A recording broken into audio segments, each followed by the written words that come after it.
آخری مغل بادشاہ بہادر شاہ ظفر قید میں بھی بادشاہ تھے۔ بہادر شاہ ظفر نے جب 1857 کے غدر میں انگریزوں کے خلاف پورے ملک کی قیادت کی اور ان کو پورے دیش کے راجا، راجواڑوں اور بادشاہوں نے اپنا نیتا مانا۔ بھیانک جنگ کے بعد انگریزوں کی سازش کپٹ نیتی سے بہادر شاہ ظفر کو ہار کا سامنا کرنا پڑا اور گرفتار کر لیے گئے۔ برٹش قید میں جب بہادر شاہ ظفر کو بھوک لگی تو انگریزوں نے ان کے سامنے تھالی میں پروس کر ان کے بیٹوں کے کٹے ہوئے سر لے کر آئے۔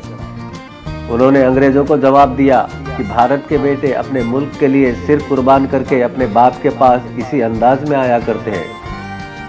بہادر شاہ ظفر، جنہوں نے اپنے ملک بھارت کے لیے خود کو اور اپنے جوان بیٹوں کو قربان کر دیا۔ بھارت کے آخری مغل بادشاہ بہادر شاہ ظفر کو 6 نومبر 1862 کو لقوے کا تیسرا دورہ پڑا اور آج ہی کے دن یعنی 7 نومبر کی صبح 5 بجے ان کا انتقال ہو گیا۔ اپنے ملک بھارت کی زمین میں دفن ہونے کی ان کی چاہ بھی پوری نہ ہو سکی اور رنگون کے قید خانے میں ہی اپنی آخری سانس لی اور پھر برما کی مٹی میں دفن کر دیے گئے۔ 17 اکتوبر 1858 کو بہادر شاہ ظفر منکیزی نام کے سمندری جہاز سے رنگون پہنچا دیے گئے۔ شاہی خاندان کے 35 لوگ اس جہاز میں سوار تھے۔ کیپٹن نیلسن ڈیوڈ رنگون کا انچارج تھا۔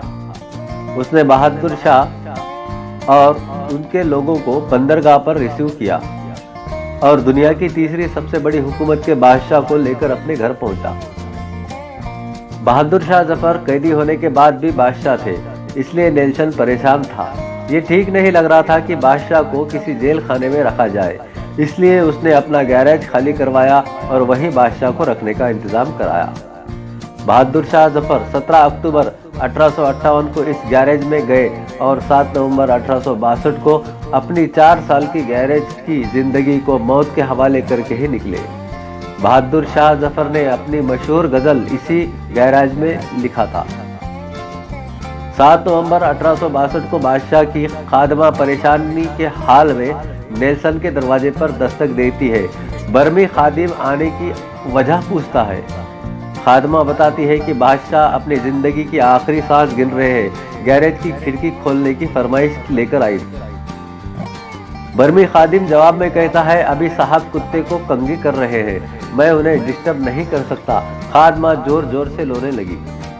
آواز سن کر نیلسن باہر آتا ہے۔ خادمہ کا فرمائش سن کر وہ گیراج پہنچتا ہے۔ بادشاہ کے آخری آرام گاہ موت کی خاموشی تھی۔ بادشاہ کا آدھا کمبل زمین پر اور آدھا بستر پر، ننگا سر تکیے پر تھا، لیکن گردن لڑکی ہوئی تھی۔ رنگون میں جس گھر میں بہادر شاہ ظفر کو قید کر کے رکھا گیا تھا، اسی کے پیچھے ان کی قبر بنائی گئی اور انہیں دفنانے کے بعد قبر کی زمین کو برابر کر دیا گیا۔ برٹش ادھیکاریوں نے یہ سنشچت کیا کہ ان کی قبر کی پہچان نہ کی جا سکے، کیونکہ خبر پھیلنے سے بغاوت ہونے کا اندیشہ تھا۔ بہادر شاہ ظفر کی بہت خواہش تھی کہ انہیں مہارولی استھت ظفر محل میں دفن کیا جائے، جہاں ان کی قبر کے لیے چھوڑی گئی جگہ آج بھی ان کے انتظار کی راہ دیکھ رہی ہے۔ بہادر شاہ ظفر کو خراج عقیدت، اللہ ان کی قربانیوں کو قبول فرمائے۔ آپ دیکھ رہے ہیں SG24۔